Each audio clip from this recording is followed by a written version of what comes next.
Oi, pessoal, tudo bom com vocês? Hoje a gente vai continuar o conteúdo da unidade 2, certo? Na aula passada a gente falou sobre a divisão regional, né? E hoje a gente vai falar sobre os complexos regionais, né? Vamos saber a diferença de cada um deles. Lembrando que vou subir o slide e aquele esquema que a gente faz na lousa. Tudo isso vai estar no plural e na agenda Edu, certo?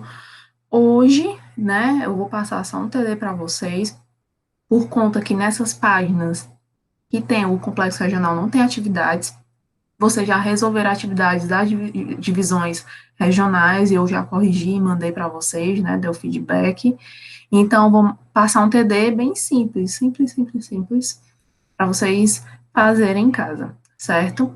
Então, vamos lá, vou tentar projetar aqui o slide para vocês verem direitinho, certo? Só um minuto.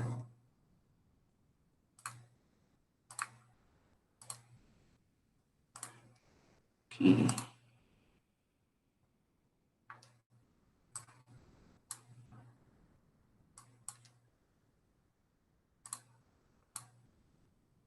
Pronto, pessoal, então vamos lá. Creio que vocês já estão vendo a tela aí, né?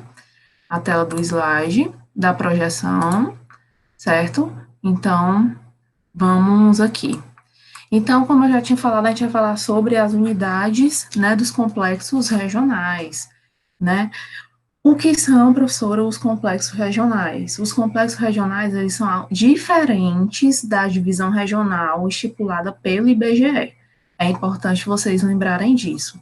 Qual é a grande diferença? Que na do IBGE a gente vai ter 5 regiões e no dos complexos regionais a gente vai ter só 3, certo? Ela também é conhecida como a divisão em regiões geoeconômicas, então ela já vai falando aí no seu contexto, né? Geoeconômica. Lembra o quê? Geografia, né? A localização, mais a parte econômica, certo? Então não esqueçam disso. Deixa eu ver aqui como é que tá a apresentação para vocês. Ótimo. Então vamos lá. Então a gente tem aí, né, que ela foi elaborada pelo geógrafo Pedro Geiger, né? Ele que foi responsável por elaborar esse tipo de divisão, esse outro tipo. Lembrando que, mais uma vez, é importante ressaltar que a oficial e utilizada é a do IBGE, aquela que a gente viu na aula passada. Ok? Então, essa divisão ela vai considerar alguns critérios, né? Ele viu que necessitavam ser divididas as regiões novamente, diferente da divisão do IBGE, só que com novos critérios. Quais seriam esses critérios? Seria a formação histórica e econômica, né, do país, que aí entra a questão do território, né, a questão da economia, a modernização do território, e os aspectos naturais, sociais e econômicos. Vocês vão ver que algumas regiões elas não vão atender às divisões dos limites estaduais. Por exemplo, Minas Gerais. O norte de Minas Gerais vai pertencer ao Nordeste, certo? Então, vai ter algumas áreas que ele não vai obedecer às divisões estaduais, os limites do Estado. Por quê? Justamente por isso, porque ele vai considerar, né, os aspectos naturais, sociais e econômicos. Não esqueçam disso. Vamos aqui passando.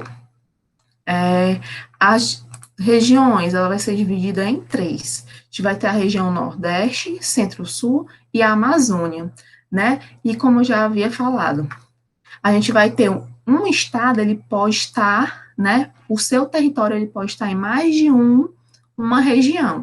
Vamos lá. Aqui a gente vai ter o Minas Gerais. Minas Gerais, né? Ela vai ter a sua divisão. O norte dela vai pertencer ao Nordeste e o restante ao Centro-Sul. Tocantins também, a mesma coisa, né? O norte de Tocantins, boa parte fica na Amazônia, e um pouquinho aqui vai ficar no Centro-Sul. Então, lembre-se disso, não pode esquecer desse detalhe, certo? E vamos lá sobre o Nordeste, né, que é a nossa primeira divisão. O Nordeste, não sei se vocês sabem, a gente tem que desmistificar isso, que o Nordeste é uma área pobre, mas o Nordeste, ele por muito tempo foi uma das áreas mais ricas do país, principalmente, né, da época da colonização do país. Foram o quê? As primeiras terras onde os colonizadores estiveram. Não à toa que a nossa primeira capital foi o quê? Salvador. Né? Então, por que que lá foi a primeira capital? Além de ter sido uma das primeiras regiões serem habitadas no Brasil, lá tinha uma grande poder aquisitivo com relação a quê? Naquela região, Salvador e subindo, né? A gente vai ter João Pessoa, vai ter Recife. Aquela região ali é uma região muito rica até hoje, ainda tem isso, a produção da cana-de-açúcar. Então, a gente vai ter a formação o quê? Dos grandes engenhos, né? Que aí a gente vai ter no século XVI, XVII, certo? Então, por conta dessa importância econômica para a coroa, a capital ela se instalou onde? Em Salvador. Contudo, a sua importância foi se perdendo com o tempo por conta da diminuição do valor aquisitivo da cana-de-açúcar, do açúcar, né? Em decorrência do quê? Da concorrência que existiam dos outros tipos de açúcar de outros países, né? Como de Cuba, das Antilhas. Então, foi perdendo o quê? Muito valor. Então, com essa perca de importância, o que foi que aconteceu? Começaram a emergir novos tipos de atividade, como a mineração e o café. E onde eram desenvolvidos a mineração e o café? Era desenvolvido na região centro-sul, ou na região sudeste, na outra divisão, né, que a gente vai ter o eixo Rio, São Paulo e Minas Gerais. Mas voltando aqui para o Nordeste, a gente vai ter o quê? Uma população bem expressiva, a gente vai ter a segunda maior população do país, né, só perde para a região Centro-Sul, que a gente vai ter 57 milhões de habitantes, né, e a maioria desses habitantes, eles vão se localizar onde? Vão se localizar no litoral, né? É muito interessante isso. Por que, professor, vai se localizar no litoral? Desde a época da colonização, era a área onde era mais fácil, né, ter o escoamento de produtos, onde os navios chegavam, eram as áreas mais prósperas e até hoje são as áreas mais prósperas. E isso é no contexto mundial. Se você for ver, né, geralmente as grandes cidades elas estão localizadas onde? Próximo ao litoral, certo?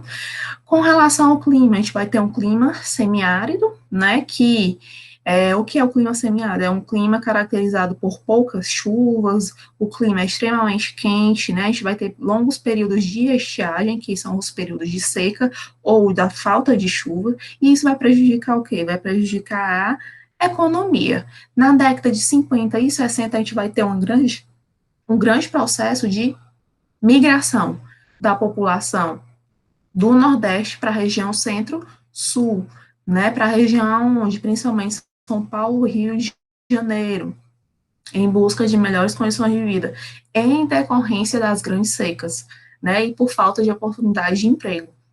Então, isso, e hoje já está acontecendo o movimento inverso, né, que a gente chama da migração pêndulo, migração de retorno, na verdade, né, que é a migração que a população foi na década de 60, né, 50, 60 e 70, até hoje ainda existe, mas com, né, menor proporção, foram, né, conseguiram juntar dinheiro e agora estão o quê? Retornando para a sua região de origem, certo?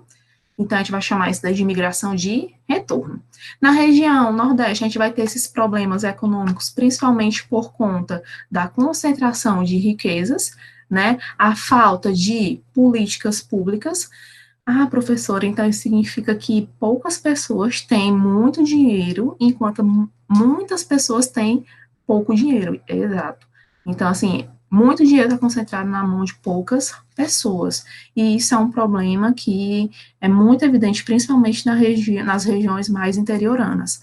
Há uma falta de política pública, principalmente com relação às regiões mais secas, né? A gente vai ter o processo das desigualdades sociais. O que são as desigualdades sociais? É você não conseguir proporcionar para a sua população que as necessidades delas, necessidades básicas, sejam supridas de forma igual, certo? Então, a gente vai ter a carência de educação, de transporte, de saúde, de alimentação, entre outros. Já no século XX, a gente vai ter o quê? Já nessa, né, já século XX, no século XXI, a gente vai ter as cidades com grandes indústrias, as formações das grandes indústrias, e o interior com agricultura irrigada. Lembrando que boa parte do interior do Nordeste, né, aquela que é localizada no sertão tem o clima predominante o semiárido, então são áreas extremamente secas. Então, com a agricultura irrigada, a gente vai ter a possibilidade de que dessas regiões terem algumas atividades, né, como a fruticultura, né, a gente tem até plantação de flores, dependendo da localidade. Então, isso vai auxiliar na economia dessa região, certo? Vamos ver aqui no mapa a localização. Aqui a gente vai ter na região Nordeste, né? S em vermelho. A região Nordeste é extremamente rica, gente. Então vamos desmistificar isso, que a região Nordeste é pobre, né? Que a gente morre de sede, não tem comida, não, não é bem assim. Nós só temos o problema da concentração de renda. Nossa população é extremamente rica, a gente vai ter uma área aqui no sul do Maranhão e do Piauí, que é extremamente rica, que é, a gente vai chamar o Mapitoba, que é Maranhão, Tocantins, Piauí e Bahia. Nessa região aqui a gente vai ter esse quadrilátero aqui, que é muito rico na produção de grãos, né, principalmente da soja, e são áreas que querem o quê? Se tornarem independentes por conta das suas riquezas. Então, a região Nordeste é uma região extremamente rica, não se enganem, certo? Deixa eu só ver se está tudo gravado direitinho aqui. Tudo ok, vamos voltando. Então, região Nordeste, ok, já vimos. Vamos para a região Centro-Sul. Lembrando que região Centro-Sul é a região mais importante que a gente vai ter no país, né? Que aí vai englobar a área de São Paulo e Rio de Janeiro, certo? Mas sempre foi assim, professora? Não. Como eu já havia falado antes. Essa região começou a ganhar importância quando houve um declínio do comércio da cana-de-açúcar ou do açúcar, né? Que é o derivado da cana-de-açúcar. Então, quando houve esse declínio, começou a ganhar importância o quê? A extração de ouro, de diamantes, pedras preciosas e, posteriormente, a gente vai ter o quê? A atividade cafeeira, né, que é a produção de café. Então, todas essas atividades ajudaram a consolidar a região Centro-Sul, ok? Então, no século XVII, a gente vai ter, principalmente como atividade, a extração de ouro, diamantes e pedras preciosas. Já no século XIX para o século XX, a gente vai ter o desenvolvimento da atividade cafeeira, que foi fundamental para o desenvolvimento dos meios de transporte, né, e engloba ferrovias, as rodovias e a expansão de portos, como, por exemplo, o porto de Santos, certo? Por que que houve essa expansão dos meios de transporte?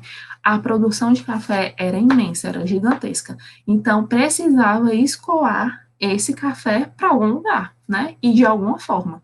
Então, boa parte desse café era vendido para fora, para a Europa, né? Então, geralmente, né, nessa época, não havia ainda o desenvolvimento de aviões e tal, eram feitos através de quê? E até hoje é feito assim, através de grandes navios, né? Então, houve a expansão do Porto de Santos e houve a expansão também das ferrovias e rodovias para conseguir escoar toda a produção. Já em 1930, a gente vai ter um crescimento muito acelerado da industrialização, certo? O que acontece num processo de industrialização, o crescimento da industrialização? Vai atrair uma população muito grande que morava na região rural desses estados, né? São Paulo e Rio de Janeiro. Contudo, a concentração de indústrias, e até hoje é assim, né? É bem maior onde? Na região, ali no estado de São Paulo, certo? Mas aí, quando a gente fala de um grande desenvolvimento industrial, não só São Paulo, mas como Rio de Janeiro e Minas Gerais. Essa região, ele vai concentrar as sedes das maiores empresas, né? Então, as sedes das multinacionais geralmente se concentram lá, certo? Então, por conta disso, a gente vai ter, como eu já havia falado anteriormente, o grande desenvolvimento de rodovias, ferrovias e aeroportos.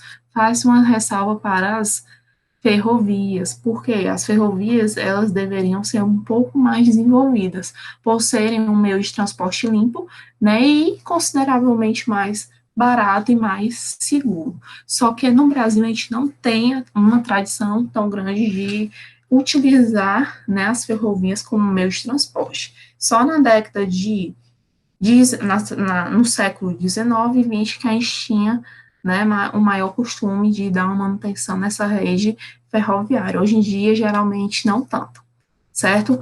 A região centro-sul, a gente vai ter a população, né, a maior população do país, né, cerca de 131 milhões de habitantes, né, então, São Paulo, a gente vai ter como uma área densamente povoada, a gente já falou da diferença de povoado e populosa na aula passada e em várias aulas também. A gente vai ter uma ampla desigualdade social como existe no Nordeste, né, que a gente falou, e por conta daquele processo de migração que eu havia falado, que aconteceu da região Nordeste para o Centro-Sul, a gente vai ter um crescimento acelerado da favelização. Professor, o que é a favelização? Né, a formação das favelas, e eu já falei para vocês que não é interessante chamar de favela, e sim de comunidade, certo? Então, essas pessoas que vieram desse processo de migração, lembrando que processo de migração é qualquer movimento da população no território.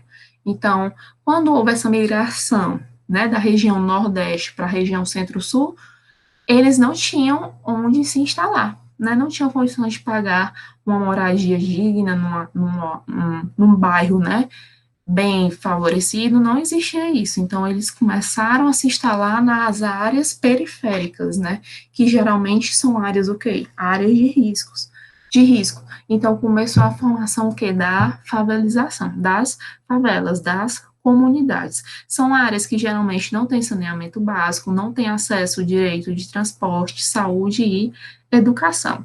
E como eu já havia falado, é uma região que é extremamente populosa, né? A região mais populosa do país. Vamos lá ver aqui, né? A região Centro-Sul.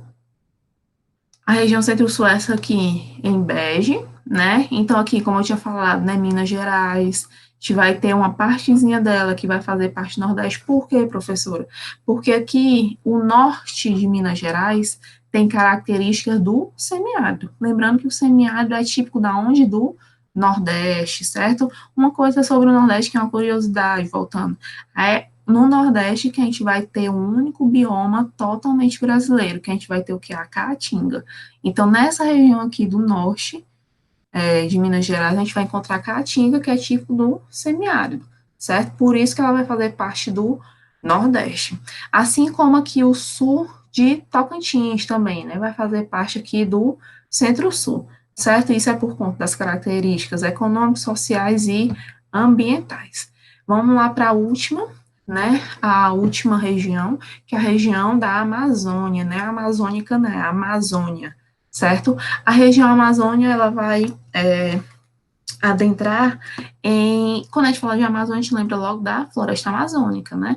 A floresta amazônica, ela é uma floresta que ela não é exclusivamente, é um bioma, né, na verdade, que não é exclusivamente brasileiro. Ela vai se espalhar em outros países, como a Bolívia, o Peru, o Equador, a Colômbia, a Venezuela, as duas Guianas, né? Tem a Guiana normal e a Guiana francesa, e o Suriname. Então, ele não é um bioma totalmente brasileiro. O único bioma totalmente brasileiro qual é?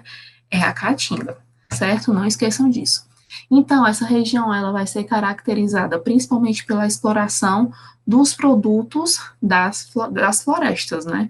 E isso vai ter uma intensificação principalmente no século XIX, né? Com a extração do látex, das seringueiras. Professor, o que é o látex? O látex é tipo um leitezinho que sai da árvore, que ela é responsável pela produção da borracha, né? A nossa querida borracha que apaga, né? Nossas coisas. Eu tinha uma borracha aqui, ela não está aqui mais, para mostrar para vocês a borracha de pneu, a borracha que a gente apaga, né, o lápis, tudo isso é feito através do látex, certo? Então, houve uma grande produção com isso, com essa exploração. A gente vai ter também um período de migração da população da região do Nordeste para a Amazônia, e foi bem expressiva essa migração, certo? Mas, diferente da do Sudeste, que a maioria não retornou, a da região da Amazônia, todos praticamente retornaram para a sua área de origem. Ok. Já no século XX, a gente vai ter uma grande e intensa ocupação. Lembrando que na região norte é típico por ter o quê? Muitos rios. Né? Aqui na nossa região nós temos muitas rodovias, lá eles têm muitas hidrovias, certo? Então, com a ocupação, houve a necessidade de ter a expansão o quê? Das rodovias, de tendo em vista que ele já tinha um amplo desenvolvimento das hidrovias. As hidrovias são aquelas que são utilizadas pelos barcos para o deslocamento da população.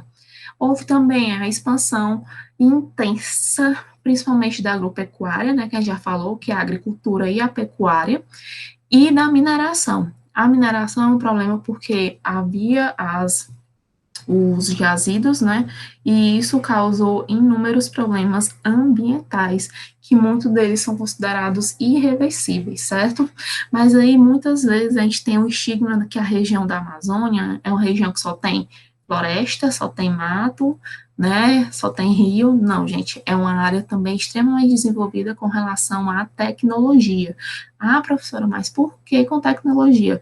Lá na década de 60, a gente vai ter a criação da Zona Franca de Manaus. O que é a Zona Franca de Manaus?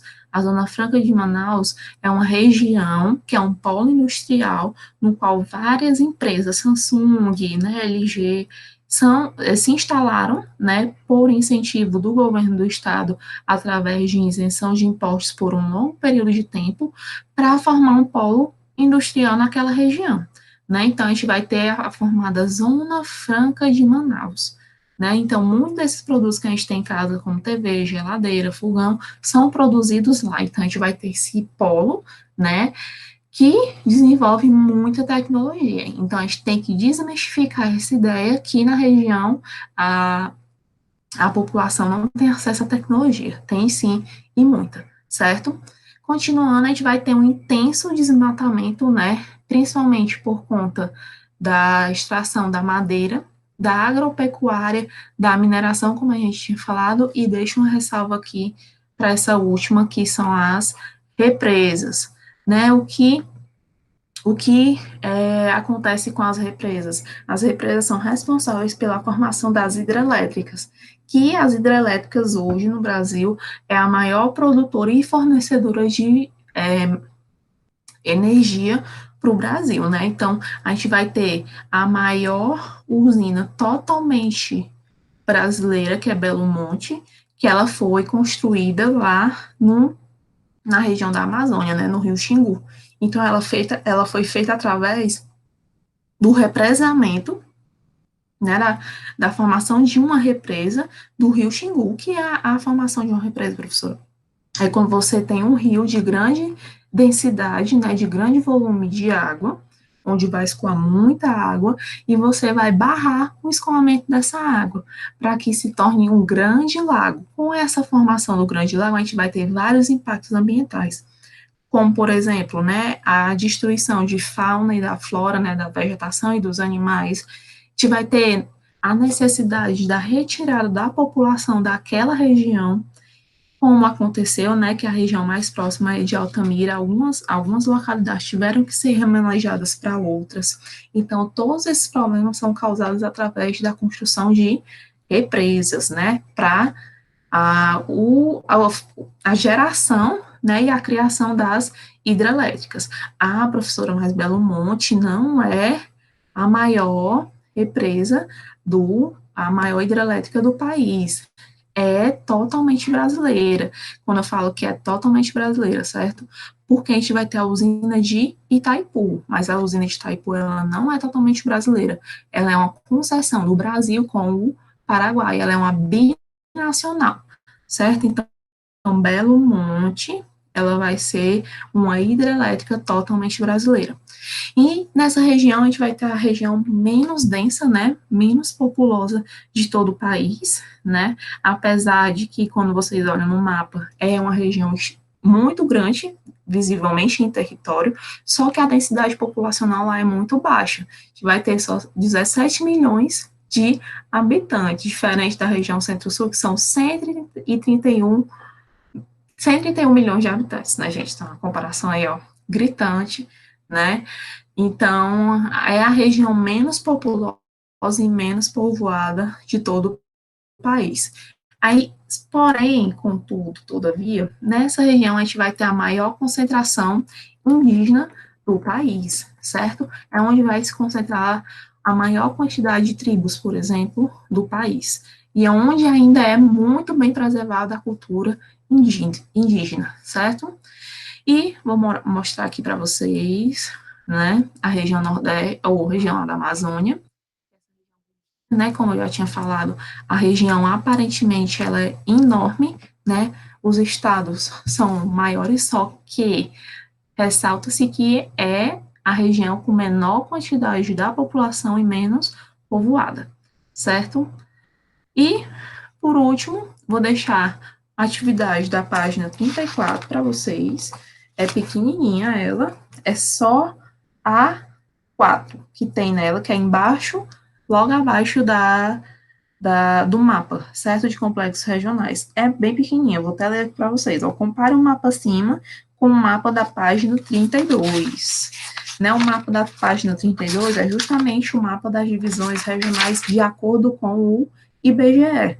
Né? Então, ele vai falar assim, as divisões regionais apresentadas são parecidas? Não, né? O que você observa é diferente ou semelhante entre elas? Aí eu vou deixar com vocês, diferente, já falei 1000 vezes. Elas não, no complexo regional, eles não vão obedecer os limites estaduais, diferente da divisão regional, que vai obedecer às limitações estaduais. São divididas uma em 3 regiões e a outra em 5 regiões, certo? O restante eu deixo para vocês responderem, mas é bem simples. E tem um TD que eu vou anexar também, junto com o esquema que vai na agenda Edu, e no plural vou subir junto com a aula, certo? Então, até a próxima, fica em casa, para ver se daqui uns dias a gente consegue já, né, tá todo mundo junto na escola. Qualquer dúvida, mandem para a agenda Edu, ou mesmo no plural, que a gente vai estar aqui para esclarecer, certo? Beijão e até a próxima aula.